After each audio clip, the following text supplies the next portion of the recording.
So the kind of setup for this talk is we've learned about running MD, and now the question is, okay, I've run all this MD, what do I do with the data? And how do I learn something about chemistry or physics from it? Okay, so in general, I think we sort of see simulation, I think you guys probably do as well, as the real value in being able to provide a sort of microscopic interpretation for experimental observables. And the real power in a field is in combining simulation and experiments together. That's definitely been true in the protein folding field, where really the interplay between those two has been much more powerful than either one on its own individually. A lot of experimental probes, like in this figure, is supposed to be an example of something like a T-jump experiment, where you would take a sample of protein, increase, violently over the course of, say, a nanosecond, increase the temperature by 10 degrees with a pulsed laser, then monitor the change in, say, its absorbance at a certain wavelength with the laser. So you get what looks like a single or double exponential decay of the absorbance to some new constant value.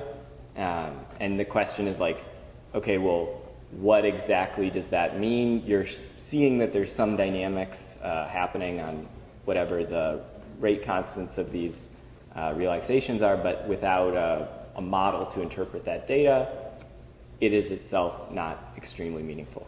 On the other hand, your simulation data set, you run a simulation, you're using a variety of stacked approximations in some sense, right? The force field is an approximation to QM. Maybe you've built a Markov model or used some projection that itself only looked at only a subset of the information in the MD data. And so without connecting it to an experiment, you might not know if what you're seeing is artifactual or is real. But together, you get something.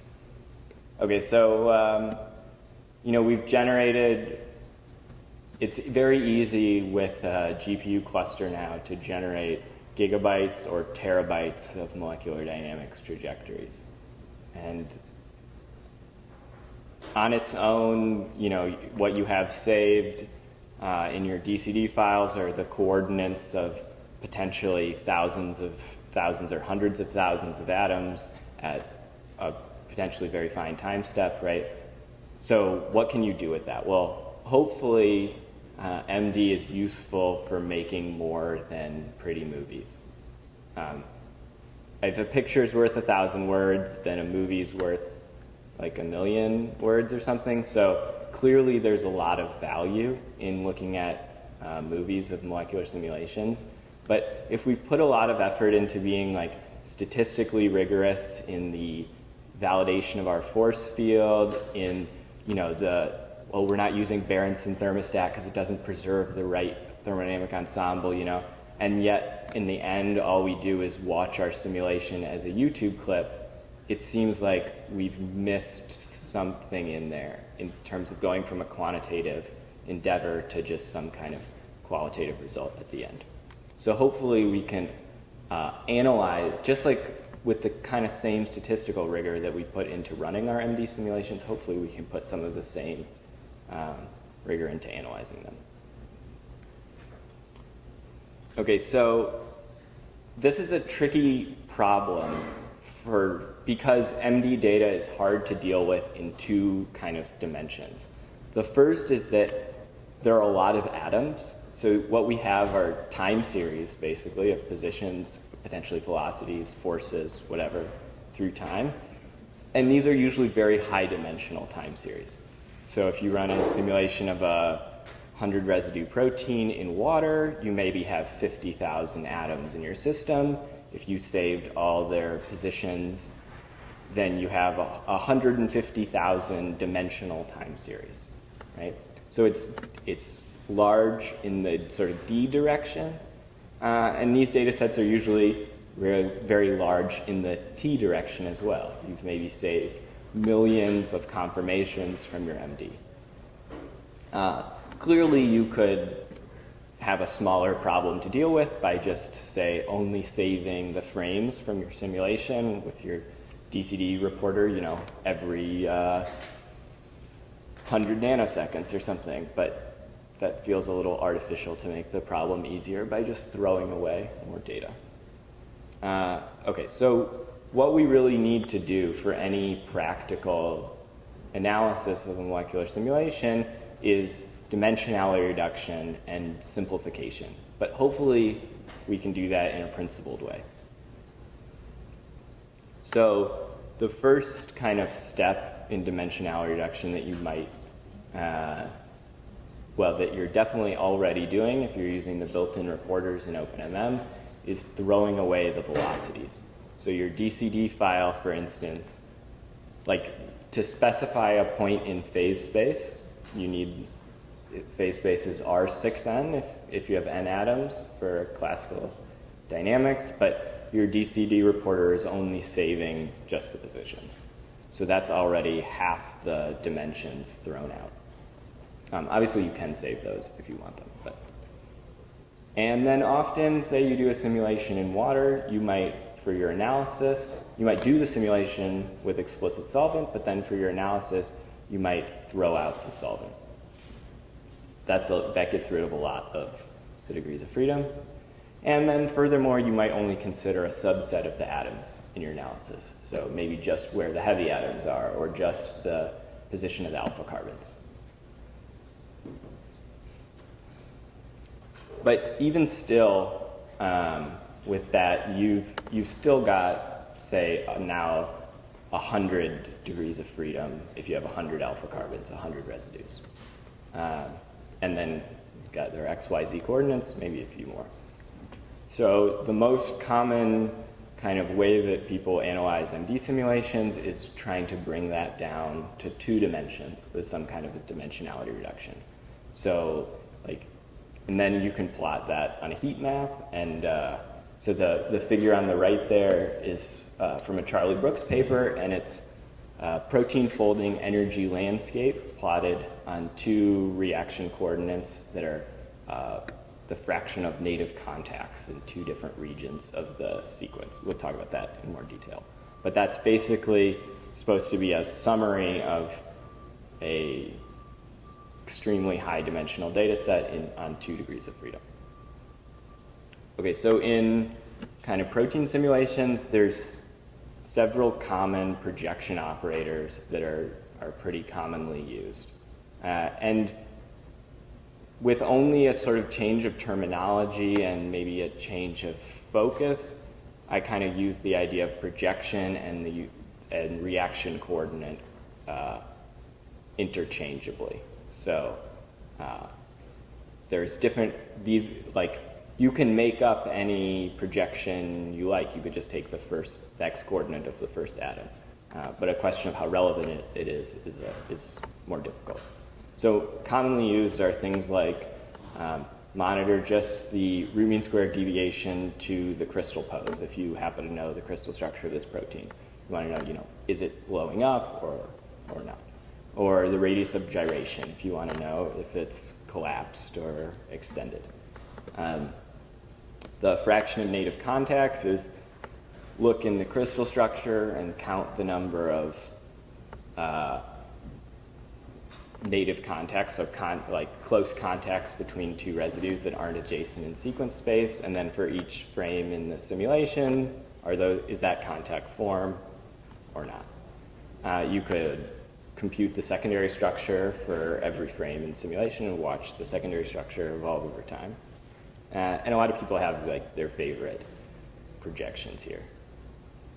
So I figured I should put a little bit of math. So here's a couple of formulas of the things on the other slide. The RMSD is one that's slightly tricky mathematically because you have to optimally superpose the 2 structures. So there's a minimization over all possible rotation matrices. Okay, and how appropriate these projections are really depends, those commonly used ones, really depends on the characteristics of any individual system. So in this is an overlay of a bunch of frames from a simulation of an active site, and you can see that there are ordered waters in some places that are really consistently there. And so if your analysis started off by throwing out the water degrees of freedom, you might be missing something interesting going on. Sometimes there's ordered water, sometimes there aren't. And given that it's well understood how important ordered water can be for catalytic activity, if that's like a characteristic of the system you're studying, it's subtle.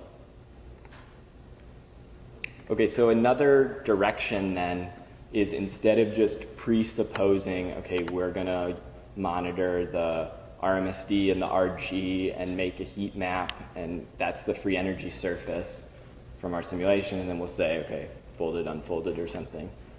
We might want to do kind of a statistically motivated, we might want to discover what a projection operator that's sort of relevant from the data, as opposed to just putting in what we, guessed. So if this is the kind of thing that's interesting to you, there's like no way that I can, this is a rich field, not just in MD simulations, but in any kind of high dimensional data science applications. So there's really a rich field here. What I've shown is just like the simplest classical dimensionality reduction technique. It's called PCA, Principal Component Analysis. And the idea is to look for basically directions in the data that have high variance. So if you had a two-dimensional data set like the one on the right, and you run PCA, what you get out is basically a new orthonormal basis set that the first PC points in the direction of highest variance in the data, like along that. And so then what you would do is now project the data only on one of the PCs. So this is a way of basically, in a principled way, filtering out dimensions in the data. There are linear combinations of the input that are close to constant or low variance. As an analysis of MD simulations, this has a couple deficiencies. One is PCA doesn't include time. So a lot of these classical dimensionality reduction techniques were developed not for time series, but just for unordered collections of data. And it also assumes that basically the measure of importance here is the variance of different degree of freedom. So it's limited to giving you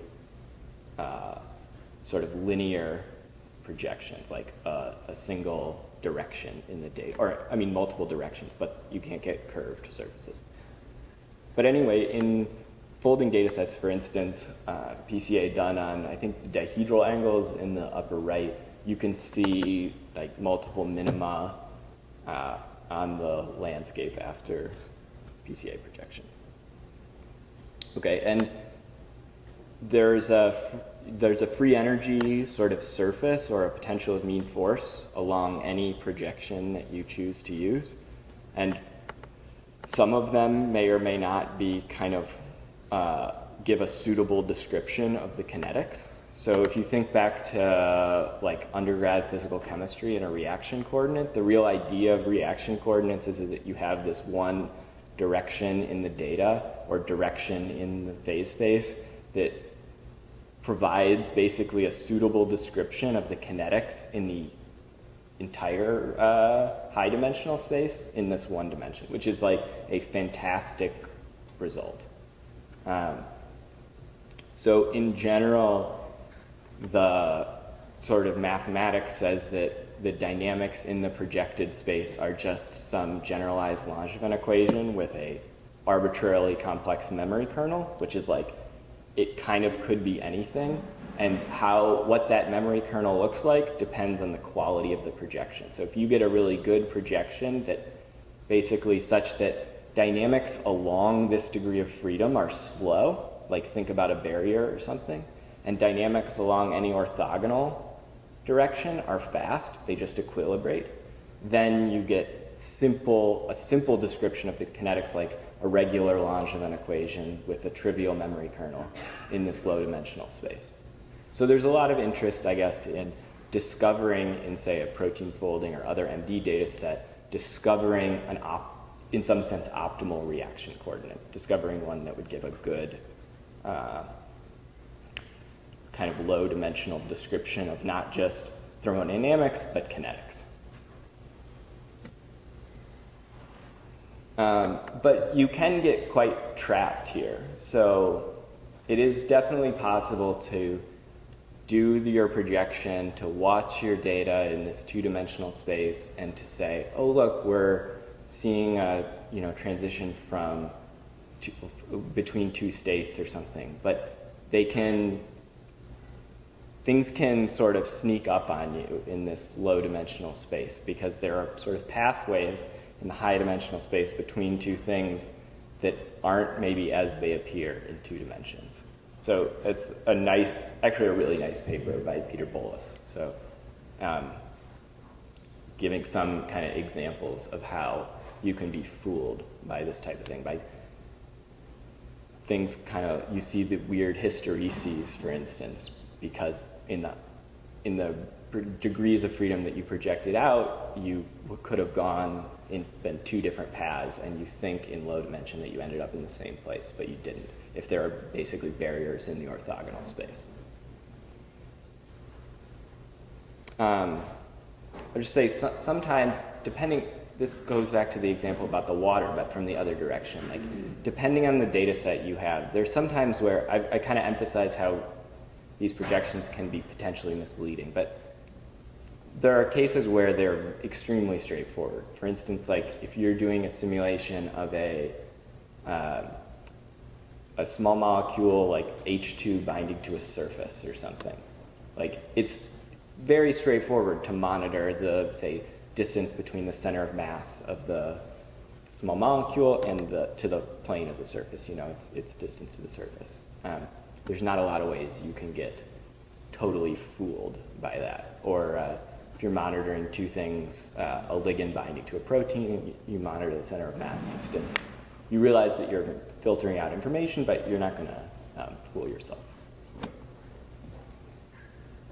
Okay, so beyond PCA, there's a whole literature of methods here. So, for example, PCA wouldn't be able to do any effective dimensionality reduction of that S in the upper right. So if your data lies on some manifold, that's lower dimensional than the space it's embedded in, and yet then ideally, you should be able to do a perfect dimensionality reduction onto that lower dimensional manifold. But PCA or something like that, any of these classical methods are going to be restricted to finding like linear manifolds, I guess. And so you wouldn't be able to capture that 3D. So things like diffusion maps or isomap, you can ask me about these later. I'm not going to show the equations. Or there might be other methods that could use the time information in a time series like MD data beyond just calculating variances. Okay, so now I'm going to talk a little bit about MSMs. So that I use Projecting sometimes, but I work on the MSM Builder team, so that's kind of more my angle here, my thing. So MSMs are kind of a slightly different direction of approaching this problem about how to simplify molecular simulations and provide some kind of mathematical framework for analyzing them. So in an MSM, we're gonna, in a projection, we simplify the space by getting rid of degrees of freedom, basically. In an MSM, we're going to simplify the space by grouping regions in this high-dimensional space into sets. So instead of going from a high-dimensional space to a lower-dimensional space, we're going to go from a high-dimensional space to like a set of indicator functions, or a set from 1 to k. So instead of representing our trajectory as a time series in Rn, the first kind of step in an MSM is going to be transforming that representation from time series in Rn to a time series in the set 1 to k. So state 1, state 1, state 1, state 1, state 2, back to state 1, something like that. And as you can probably imagine from the get-go, the real most challenging part for the MSM is defining those states. Once you've defined those states, now you have a time series in 1 to k. So you're kind of golden at that point. Okay, so this is the same, it's just a different color, but this is the same potential that VJ showed this morning with like the movie thing. So yeah, different color there. So we run some MD, maybe we get something like this, you know, maybe we use OpenMM, or maybe we use something else. And then that first step is defining a discrete set of states. So there are a variety of ways to do this, the most basic being some kind of clustering. The sort of the accuracy of Markov state modeling hinges on basically the quality of the state decomposition, and the assumption that makes well, as you can imagine from like Markov state models, the Markov assumption here, that the quality of the state decomposition that makes this accurate is that dynamics within a state are faster than dynamics between states, so that there is a kind of local equilibration. So if there are, for instance, large energy barriers between the states, then a simulation trajectory entering one state can basically, it enters a state and then it can diffuse around in there and basically lose any memory, in some sense, to anthropomorphize it, of where it previously was. And so then its probability of transitioning to any other state is simply dependent on where it is, but not on its history. So this separation of timescales within state and between state motion is the key for MSMs, and it's analogous to the separation of timescales necessary in projection-based methods between dynamics within the projected degree of freedom, like along the reaction coordinate, and orthogonal to it. It's just yeah. But in that sense, they have a similar interpretation. Okay, and then really the model for the dynamics in this indicator function space is really quite simple. It's just matrix multiply. It's just a master equation. So if on the right up there, T is a collection of transition probabilities in a single sort of time jump from each state to each other state, then the model for the time evolution is current probability vector of what state the system is in multiplied into the transition matrix. Kind of propagates the model forward in time. And given simulation data, estimating T, given like data from MD dynamics, estimating T from data is basically counting the observed number of transitions from one state to another. So say the simulation spent 100 time units in state 1, and after it was in state 1, 30 times it went to state 2 and 20 times it went to state 3 or something. So then you would estimate probabilities of those events at like 0.2 and 0.3.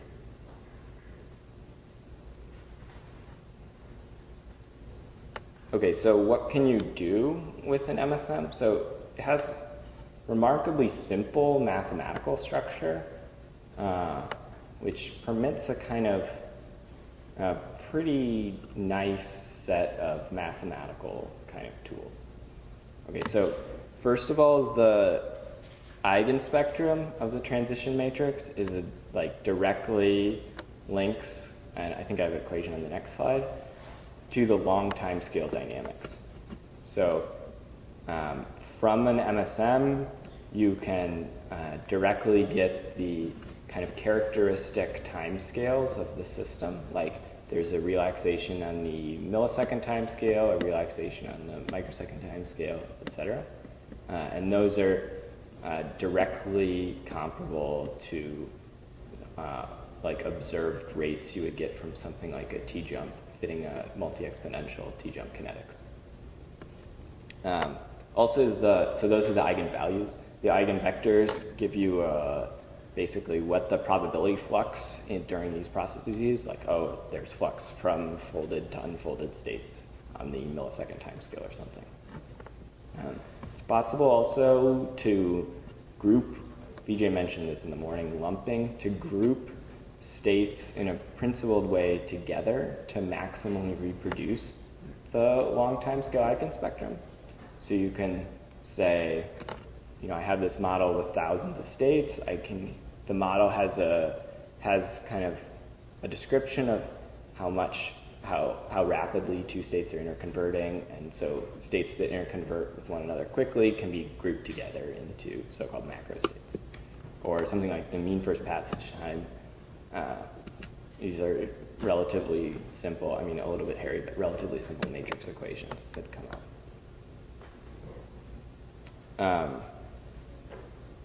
Yeah, so the slow timescales are kind of the most important, I think, because oftentimes what the things we're most interested in are taking many short simulations and predicting something about the long timescale dynamics. I mean, long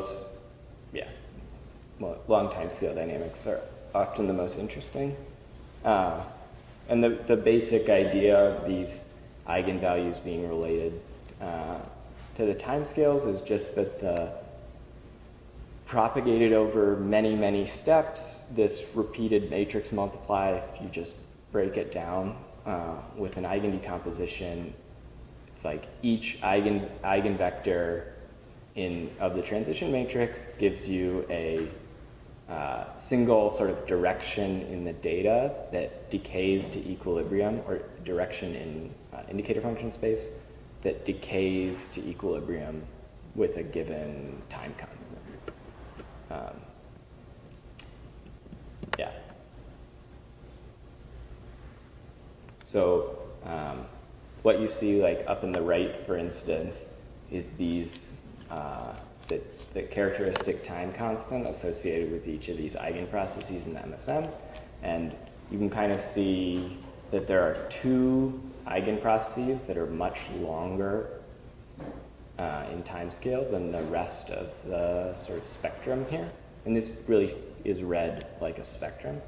And so this indicates in a quite a elegant and not too ad hoc way that that the overall dynamics can be well modeled with three states and kind of two characteristic dynamical processes.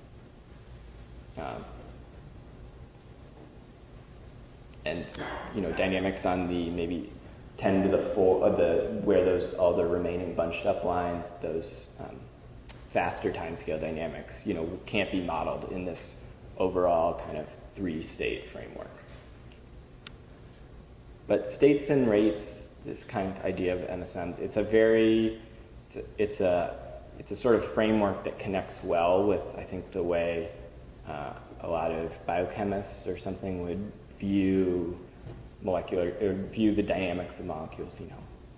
It lines up very well with the kind of stuff you would draw of A turns into B and turns into C with rate constants and stuff like that. Yes, you can lump down to fewer states, and